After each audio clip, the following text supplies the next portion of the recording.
네. 오늘 우리 읽은 말씀 가지고 그 유혹의 목소리를 따를 것인가 라는 제목으로 말씀을 증가하겠습니다. 2023년도에요.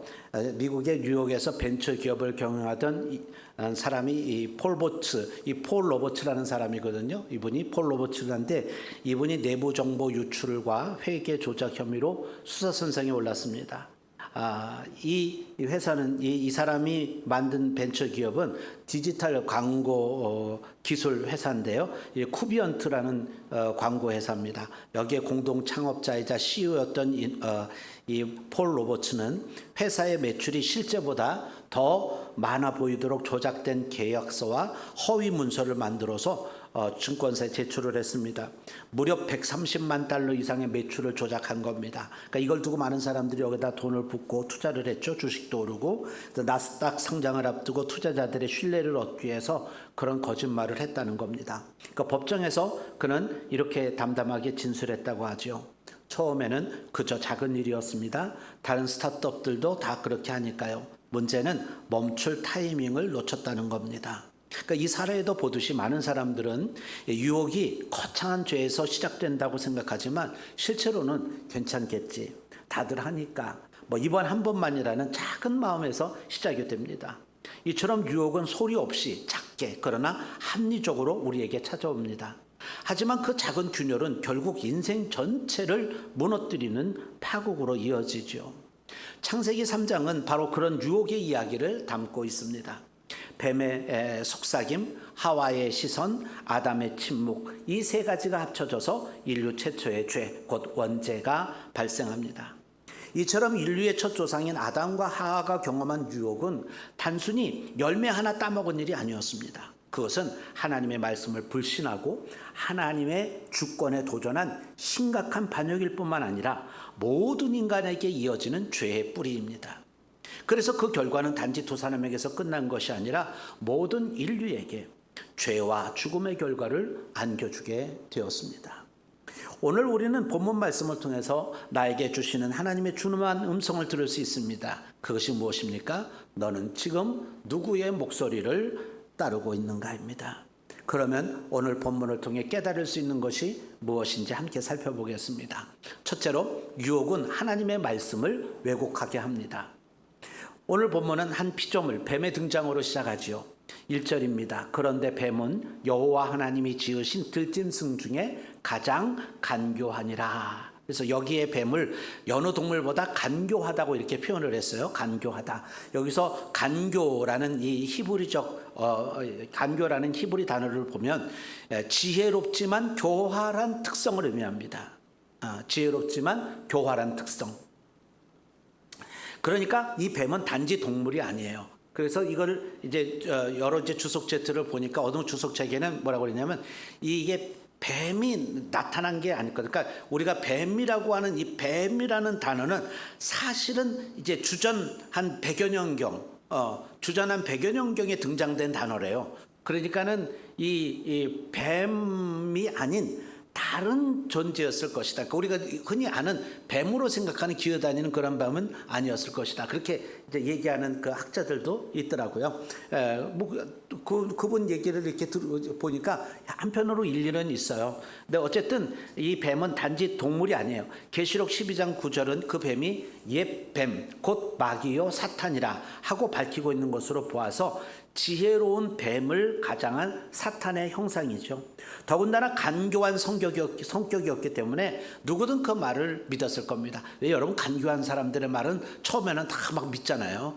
간교하게 말하면 그 말에 사람들이 넘어가요. 사기꾼들이 다 간교하게 말하잖아요. 거기에 다 넘어가는 거 아니에요? 된다고 되는 줄 알고 투자했는데 되는 줄 알고 했는데 안 되는 거죠. 그래서 망하기도 하고 그래서 쫄딱 이렇게 다 가진 것도 없이 길거리로 쫓겨나게 생긴 그런 사람들도 많고요.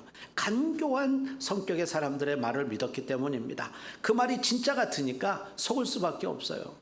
속을 수밖에 없습니다.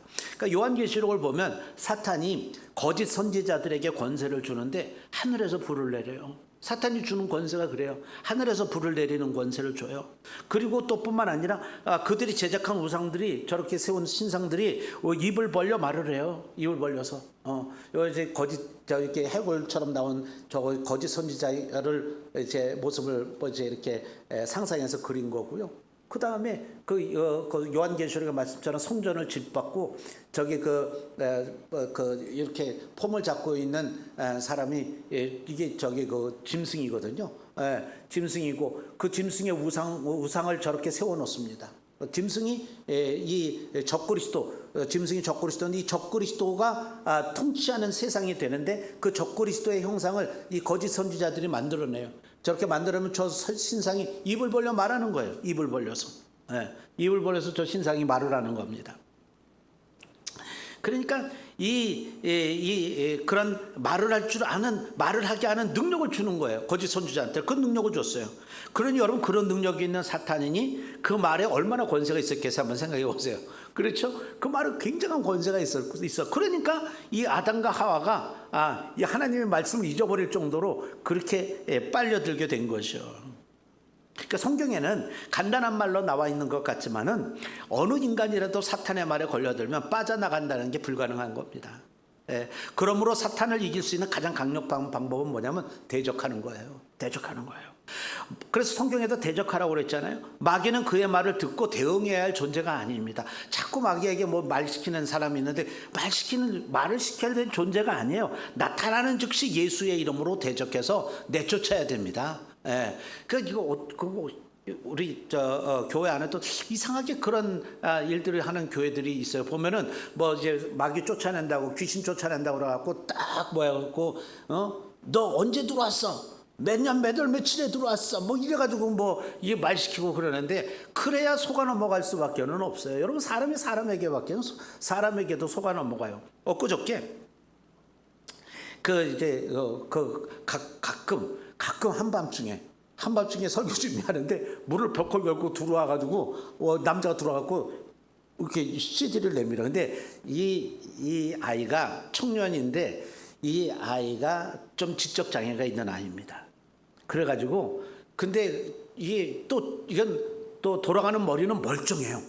그래가지고 뭐 자기가 저기 유튜브 같은 데서 이거 저기 찬송가 다운 받아가지고, 그래서 이게 CD에다가 구워가지고 한 4장 주고, 그러면서 이거 판다고 나한테 이거 주면서 4,000원 이러는 게 4,000원. 그래서 제가 그랬어요. 아니 이게 자주 와요. 그렇게 해서 뭐, 그래서 제가 밤에 깜짝깜짝 놀라갖고 밤에는 좀 문을 잠가놓고 제가 설교 준비를 해요. 근데 아내하고 여기 식당에 있는데 들어와갖고 4,000원 해서 내가 못 산다. 너네 집 전화번호 너 어디 사냐 그랬더니 위례 신도시 그러더라고요. 그러니까 그러면은 여기 사니까 너 저 집 있을 거 아니야. 집이 있대. 너네 집 전화번호가 뭐냐? 전화 없다는 거야. 엄마 전화번호가 뭐냐? 그랬더니 엄마 전화 없대. 아빠 전화번호 뭐냐? 아빠 전화. 멀쩡한 거예요. 그런 거 아니 있을 거 아니냐 그랬더니 있대. 그 전화번호를 대라.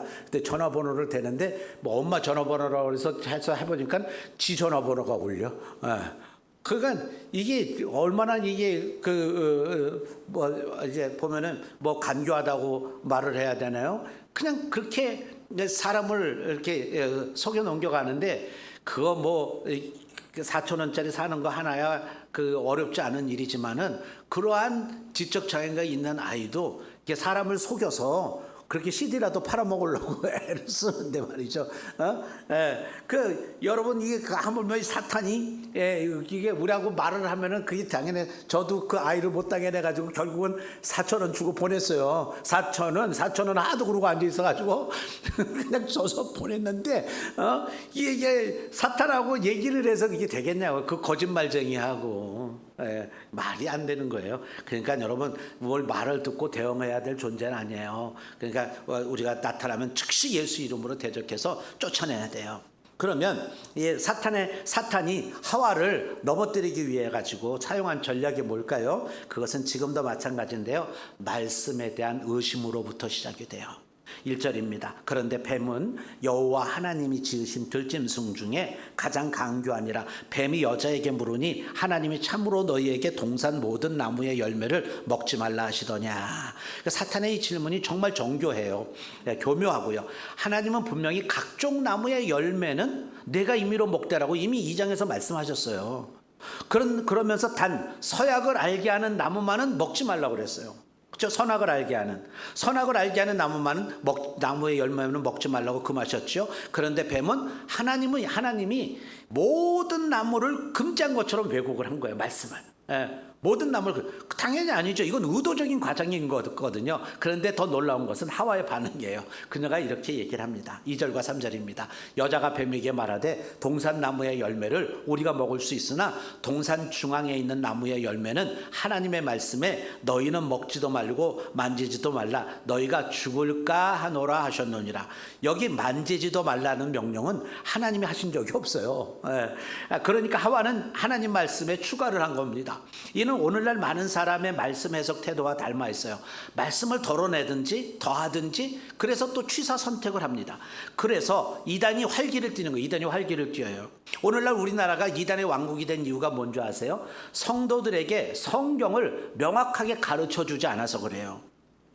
교회에서 복을 받으라는 말은 많이 하는데 정작 복음을 가르치질 않습니다. 그래서 예수님이 어떤 분인지 모르는 거예요. 그러니까 이단 교주들이 나는 하나님이다, 나는 내가 재림 예수다라고 거짓말을 해도 말씀에 확신이 아니니까 그런가? 그리고 넘어갑니다.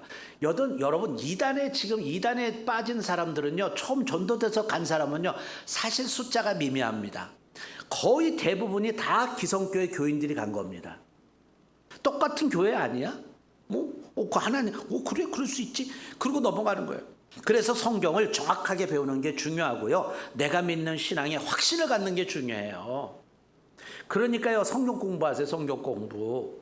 아무리 시간 없어도 아이들 학습지 봐줄 시간 있잖아요. 우리 엄마들 학습지 봐줄 시간 있잖아요. 그런 아이들 학습지 풀 때 우리 박종원 장로님이 담당하시는 성경통신학교 이거 문제예요. 같이 풀어보세요. 아이들하고 앉아서 나는 이거 풀 테니 너는 그거 풀어라. 이렇게 그 누구예요? 나는 떡을 썰 테니 너는 붓거치를 써라. 그 양반 엄마처럼 그렇게 만들면 돼요. 그 양반 엄마처럼 이렇게. 그래서 같이 나는 성경 문제 풀고 얘는 학습지 하고 엄마는 맨날 학습지 했어.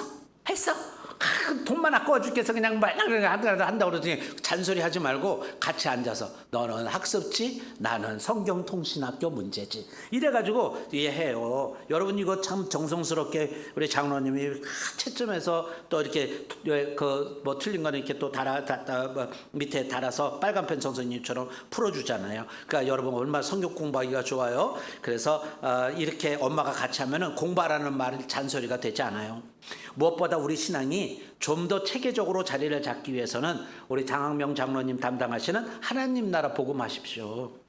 지금 입금이 양성이 서서히 이루어지고 있는데요. 우리 교회 전체가 하나님 나라 복음 시스템으로 정착되었으면 좋겠어요. 하나님 나라 복음은 찬년의 중심으로 해서 이제 우리가 균형 있는 성장을 통해서 진실한 공동체, 그 예배가 부흥하고 또 우리 성도들의 내면과 또 우리 또 교회 외면이 변화되는 이러한 변혁 속에서 진실한 공동체를 만들어가는 걸 목표로 해서 우리가 하나님 나라 복음하고 있는 거거든요. 우리가 이렇게 해서 지금 입금이 양성해서 우리가 이제 임명장도 이제 줄 때가 됐어요. 거의 과정이 끝나서. 근데 우리 교회 전체가 바로 이 하나님 나라 복음 시스템으로 정착이 되면 좋겠어요. 자, 계속해 보십시다.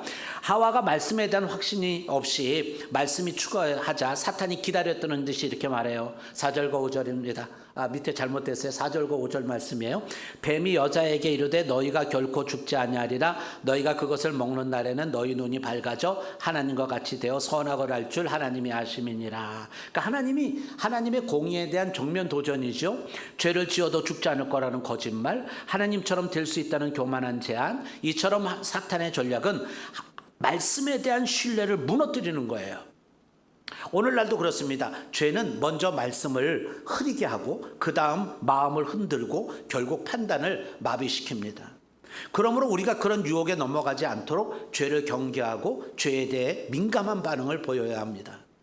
둘째로 죄는 보기에 좋은 것으로 가장이 됩니다. 죄는 언제나 보기에 좋아요. 여러분, 죄는 무서운 게 아니에요. 죄는 언제나 보기에 좋아요. 6절 말씀 봅니다. 여자가 그 나무를 본즉 먹음직도 하고 보암직도 하고 지혜롭게 할 만큼 탐스럽기도 한 나무인지라. 여자가 그 열매를 따먹고 자기와 함께 있는 남편에게도 주매 그도 먹은지라. 하와는 보았다라고 말합니다. 보았다. 이처럼 죄는 시각을 통해서 마음에 들어오는 거예요. 그러니까 우리가 보는 것을 조심해야 돼요. 예? 그 주일학교 우리 찬양에도 이제 내 눈이 보는 것을 조심해. 그게 눈부터 나오잖아요. 애들한테 가르치는 것도 눈부터 나오는 거야. 내 눈이 보는 것을 조심해. 내 눈이 보는 것을 조심해. 위에 계신 주께서 사랑스레 보시네. 내 눈이 보는 것을 조심해. 그렇게 우리 아이들 찬송도 가르칩니다마는 항상요, 죄는 시각을 통해서 들어옵니다. 눈을 통해서 들어와요. 그러니까 우리가 그 보는 거를 조심해서 보셔야 돼요. 그러니까 여러분, 우리가 봐야 될 거 안 봐야 될 거 잘 가려야 됩니다. 우리가 요즘 뭐 유튜브 같은 거 보는데 유튜브 같은 것도 여러분 우리가 가려가면서 봐야지. 얼마나 이 엉뚱한 것들 많고 이단 사설이 있는 그런 유튜브도 많고 또 뭐 이제 이상한 뭐 얘기들 나오는 유튜브도 많고 뭐 이 아주 뭐 지저분한 유튜브들도 있고 하여튼 별별 그런 것들이 다 유튜브로 쏟아져 들어오니까요. 참 이거 보는 걸 판단한다는 것도 어려운 일이에요. 그렇다고 뭐 다 끊고 우리가 살 수도 없는 노릇이고, 어쨌든 우리가 참 신앙 안에서 굳게 잡고 우리가 이 보는 것, 시각을, 죄는 시각을 통해서 마음에 들어온다는 것을 우리가 알고 보는 것 조심하셔야 돼요. 그러니까 요한일서 2장 16절에 이는 세상에 있는 모든 것이 육신의 정욕과 또 안목의 정욕과 이생의 자랑이니 다 아버지께로부터 온 것이 아니요 세상으로부터 온 것이라. 그러니까 하와는 그 열매가 먹음직하다 그렇죠. 먹음직, 육신의 정욕, 보암직하다, 안목의 정욕, 지혜롭게 할 만큼 이상의 자랑, 탐스럽다고 느낍니다. 이처럼 죄는 단순히 악하지 않아요. 오히려 좋아 보이는 것으로 위장이 돼요. 여러분 보세요. 요즘 세상에서 사탄을 이렇게 그려요. 옛날에는 무섭게 그렸잖아요. 막 이런 거 그렸는데 요즘은 사탄을 저렇게 귀엽게 그려요. 근데 사실은 막 이렇게 나온 것보다는 이게 더 성경적으로 맞는 것 같아요. 예뻐요. 죄는 예쁘고 그리고 죄는 막 만지고 싶고 따먹고 싶고 막 이게 막 우리의 마음을 막 감동시키고 그러는 거예요. 죄가 그렇습니다. 죄가 좋아 보이는 거 위장해요. 그러나 그걸 먹는 순간은요, 그건 뭐 그대로 지옥행인 거죠. 그 뭐 삶도 지옥이 되는 겁니다. 그리고 결정적인 순간 그녀가 이렇게 열매를 따먹어요. 그리고 자기와 함께 있는 남편에게도 줘요. 근데 여러분 보면은요, 저렇게 남편이 말없이 받아 먹어요. 이게 가장 충격적인 순간이에요. 하와, 이거 왜 뭐야 이거? 왜 이런 일을 했어? 이렇게 물어보지도 않아. 그냥 말없이 받아서 자기도 먹어. 그러니까 아담은 하나님께 직접 명령을 수령받은 당사자였습니다. 게다가 그는 이 모든 상황을 알고 있었고 여전히 아내 하와 옆에 있었어요. 그러나 그는 침묵합니다. 여러분, 침묵은요 중립이 아니에요. 그것은 하나님의 권위에 대한 암묵적인 부정인 거예요. 여러분, 이처럼 죄의 유혹은 언제나 보기에 좋다는 이유로 시작이 돼요. 그러나 언제나 우리의 판단 기준은 하나님 보시기에 옳은가가 기준이 돼야 됩니다. 이거 보기에 좋네, 이게 기준이 되면 안 돼요. 이 하나님 보시기에 옳은 것인가, 그게 기준이 되는 삶이 되셔야 합니다. 아담과 하와처럼 내가 보기에 좋다는 기준은 결국 사망의 길로 이끌리게 됩니다. 셋째로, 죄는 반드시 수치와 분리를 낳습니다.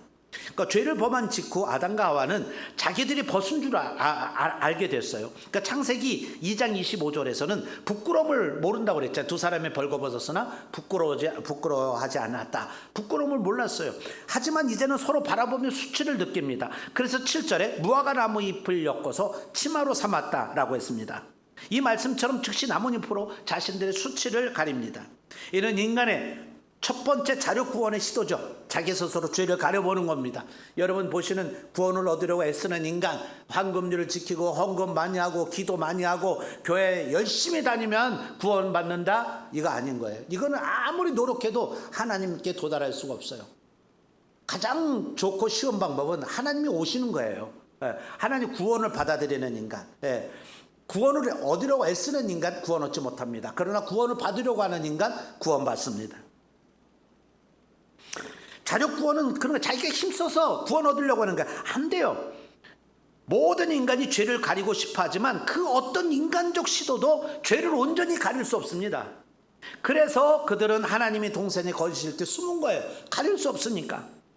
하나님은 그런 아담과 하와를 찾습니다. 9절입니다. 여호와 하나님이 아담을 부르시며 그에게 이르시되 내가 어디 있느냐. 이 질문은 하나님이 그들의 위치를 몰라서가 아니에요. 그들의 상태를 직면하게 하시려는 부르심이었어요. 그리고 이어지는 대화 속에서 하와는 뱀을 탓합니다. 책임 전가, 회피, 그리고 공동체 파괴, 이것이 죄가 가져온 파국이에요. 오늘날도 마찬가지입니다. 죄는 사람을 하나님으로부터 숨게 만들고 인간관계를 파괴하며 끝내 자신을 변명하게 만듭니다. 사랑하는 여러분, 내가 어디 있느냐라는 이 질문은 단순한 위치 확인이 아닙니다. 존재에 관한 질문이에요. 이 질문은 오늘 우리에게도 던져지고 있습니다. 너는 지금 어디 있느냐? 말씀 안에 서 있느냐? 아니면 죄의 은신처 안에 있느냐?